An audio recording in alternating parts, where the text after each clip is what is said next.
Do you know what it means for a bank to have zero reserve lending? That means they can loan you a pair of shoes without actually giving you the shoes. They just say, hey, I've loaned you a pair of shoes, and you just pretend that I gave you a pair of shoes, but you have to pay me back a real pair of shoes plus extra because we signed you up for a contract with interest. I don't even have a pair of shoes, but we're going to pretend that I gave you a real pair of shoes, okay? You agree to that by signing your name here, okay? And then you have to give me back a real pair of shoes plus interest. Let's call it a pair of shoes and your favorite piece of clothing. Perfect. And then the person signs the contract. That's exactly what Canadians have been doing with the zero reserve lending banking system for years now. You're all that stupid. And the bankers have been hosing you corruptly for years. And the entire government of Canada has been in on this sinful game because they validated the law and have maintained it ever since. Did you just hear what I said? Did you just hear how corrupt and evil and sinful and foolish and displeasing to God zero reserve lending is? Okay? I just explained it to you in physical terms.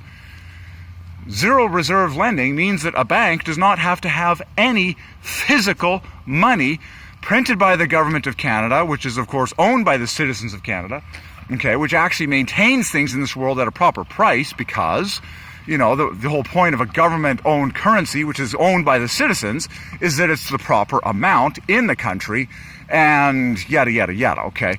But zero reserve lending, plain and simple, means that any loaner, like a bank, does not have to have any of the goods that they give to you on hand.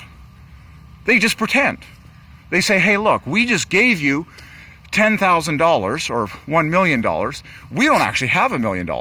We gave you $1 million, plus we made you sign a contract that says you have to give us back a full $1 million plus interest over the course of 30 years of slavery for the rest of your life.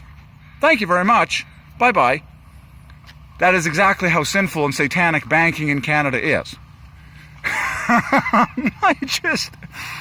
It's completely sinful. It's 100% evil and 100% corrupt.